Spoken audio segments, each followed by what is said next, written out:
IT에 관한 이야기를 가장 쉽게 전달해드리는 시간 이무게 트렌드를 읽다 일상 IT입니다.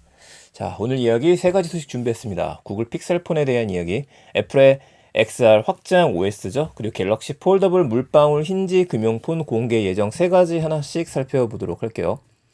구글의 픽셀폰이 공개가 된 지 얼마 지나지 않았습니다. 근데 픽셀폰뿐만 아니라 픽셀 폴드를 이번에 공개해서 이슈 대상에 올라섰었죠.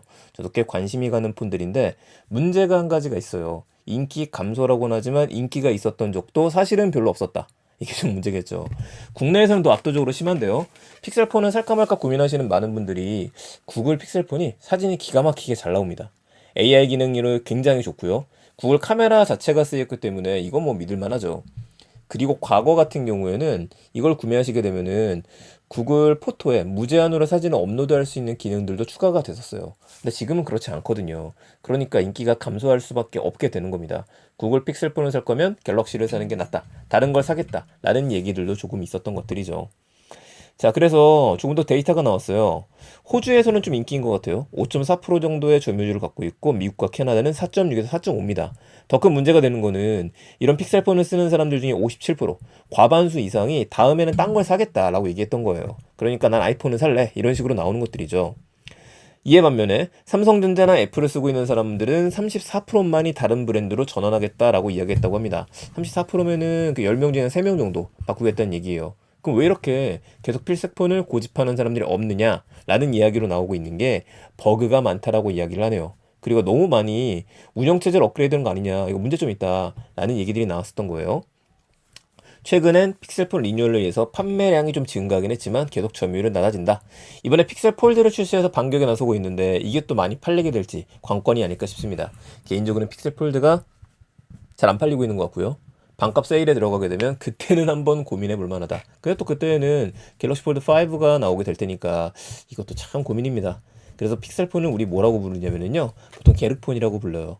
한번 써보면 좋기는 한데 따로 또 돈을 주고 사기엔 애매하다. 아쉬운 운명이 아닌가 싶습니다. 그래도 이쁘게는 정말 잘 뽑았죠. 자, 다음 얘기 해보도록 하죠. 애플의 XR은 이제 확장현실을 이야기를 하죠. OX에 공개된 특징들이 나오고 있습니다. 정식 명칭은 리얼리티 OS라고 이름이 나오는데 XR OS라는 이름이 또 쓰이게 될 것 같아요. 이름이 정해진 거 지금 없어요. 이제 디바이스는 이런 식으로 나올 거다, 가격이 얼마다라고 쭉 얘기가 나왔었죠. 이제는 그 안에 있는 소프트웨어가 어떤 성능을 갖고 있는지에 대한 얘기들이 나오는데 몇 가지 소식이 있어서 좀 정리를 해봤습니다. 첫 번째는 따따DC에서 WWDC에서 리얼리티 프로와 소프트웨어 요거를 함께 공개할 전망이다. 자, 이거는 그 애플의 OS를 보게 되면은 iOS가 있죠. 아이패드 OS 같은 게 아예 분리를 시킨 거고, 그리고 워치 OS가 별도로 있어요. 워치도 지속적으로 업데이트를 해주고 있는 상황입니다. 여기에다가 신규 OS가 등장한 건 처음이에요. 확장현실이라고 하는 이름을 쓰는 것만큼 아예 가상현실 기반의 OX는 XR이라는 이름을 쓰게 될 것 같습니다. 자, 이 명칭도 의미가 있는 게 그 VR 아니라 XR이라고 이야기를 하고 있죠. 그러니까 AR 쪽에 조금 더 초점을 맞추고 있다고 봐야 될 것 같아요. 그래서 보면은 볼수록 레디 플레이어 1이 생각이 나기도 합니다. 자, 애플이 이 상표권을 전 세계적으로 진행을 하고 있고 공식적인 명칭으로 사용할 가능성이 가장 높다는 얘기도 나왔습니다.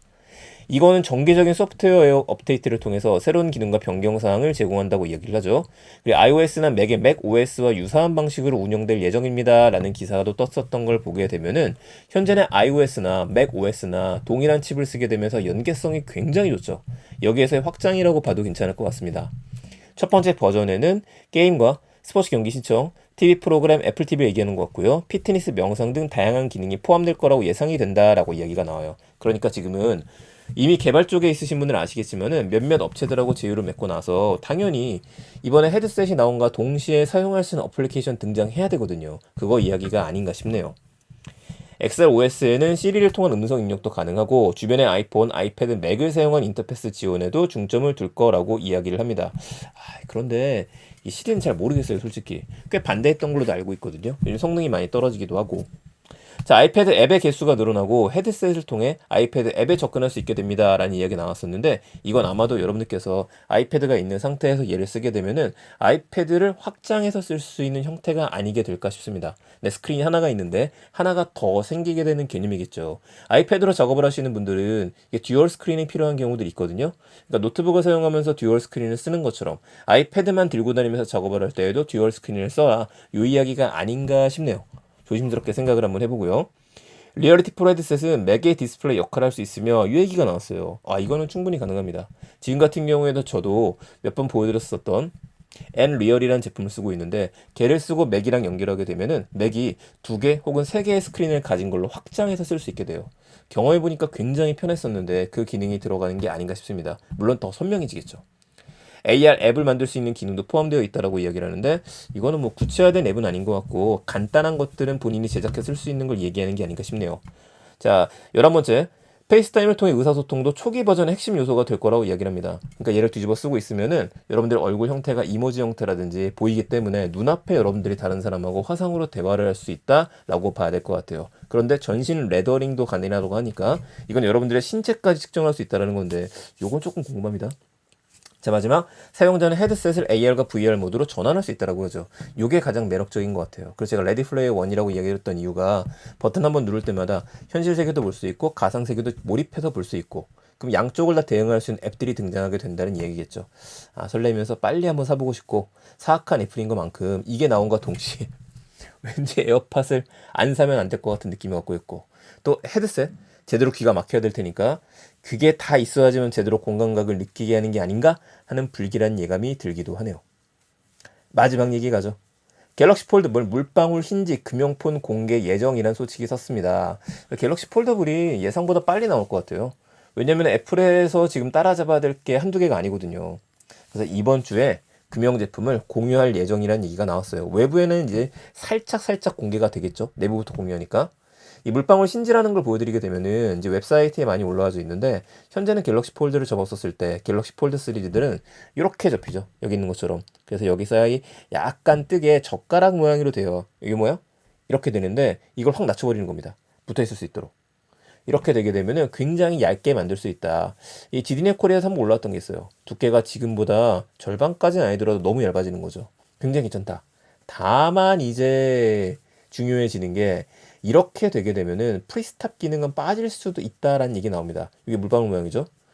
이게 빠지게 된다는 거는 프리스탑이 딱 세워놓고 쓰는 거잖아요. 절반만.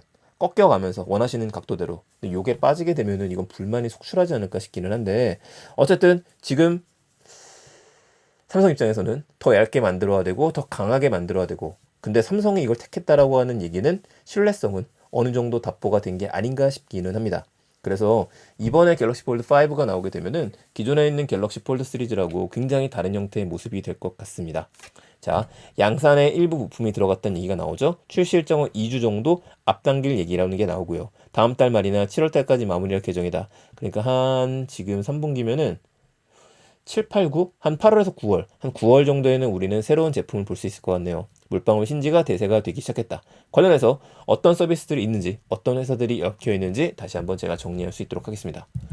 자, 오늘 해외 서비스만 쭉 이야기 드렸었네요. 구글 픽셀폰 인기 감소에 대한 이야기, 애플의 OS 공개된 특징, 갤럭시 폴더블 폰, 물방울 힌지, 금형폰 공개 예정. 세 가지 기억해 주시고요. 전 내일 또 더 재밌는 이야기 나올 때마다 찾아뵙겠습니다. 감사합니다. 일상 IT였습니다. 좋은 하루 되세요.